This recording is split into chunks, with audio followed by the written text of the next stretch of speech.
YouTube, this is Darkon633, and now we're moved up to the Voyager release of the set, and that is Tidal Wave. Now, when this set was first announced and the fact that Tidal Wave was going to get released in general, since it was rumored a while back due to a prototype appearing sometime before this set was officially announced, I think it's very weird that Hasbro decided to release Tidal Wave, since it's, once again, a part of a particular series that's not really 100% favorited by a lot of Transformers fans. I actually grew up during the Unicron trilogy, so it's actually one of my favorite seasons, although I can understand actually when going back to it, it's kind of rough around the edges. But I think it's nice, I guess, for those who are a fan of Transformers Armada to see a new release of Tidal Wave, especially since, from what I could tell, this is definitely a little bit more accurately painted, just the overall design, than what we released back in the Transformers Armada when it was brought over by Hasbro, since Hasbro decided to change the paint quite a bit. Anyways, we're going to take a look at articulation. If you have Broadside, there isn't a whole lot of difference here.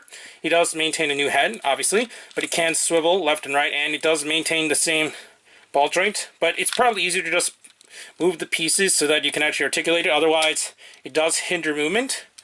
He does still have the same joints at the shoulders with a little bit of movement up and down due to transformation. Swivels are moving in the shoulders, swivels at the elbows, a single joint at the elbow.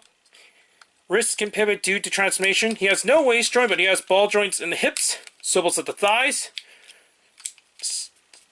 single knee joints, and feet can pivot just a bit as well. So once again, once you have Broadside, there isn't a whole lot of surprises you're going to get with this figure.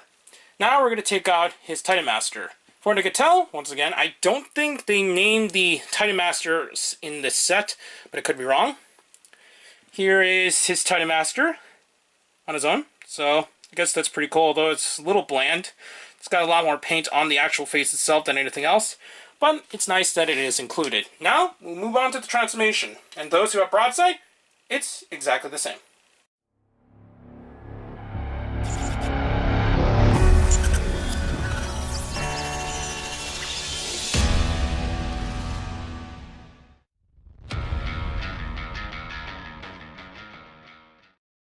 Have Tidal Wave in his aircraft carrier mode. Now this is a little bit more familiar in the overall design for Tidal Wave, since it was actually a component that formed his vehicle mode, since he was kind of like a pseudo combiner, at least for the vehicle mode, since it was two different vehicles that combined into one to make it some kind of like flying jet kind of fortress. Although obviously you can't really have a combiner in this particular design since it is maintaining the Broadside mold. It does become a jet, so I guess it kind of works the design, although for those who are more familiar with design, this is probably a little bit more accurate vehicle mode in general. He does include the gun as normal, and you can plug it up there, or in various other locations. You can place the Titan Master inside the cockpit, since we're going to quickly change it into jet mode in a bit. So we're just going to keep him here. And he does, for some reason, include the same Aerobot mini vehicles that were included with Broadside, although in a black color rather than a gray color. I'm not going to take them off the plastic tree since it's exactly the same, but just to show, it can still plug on to the vehicle if you wish to. But now, that pretty much covers this particular mode. We will now quickly move it on to his jet mode.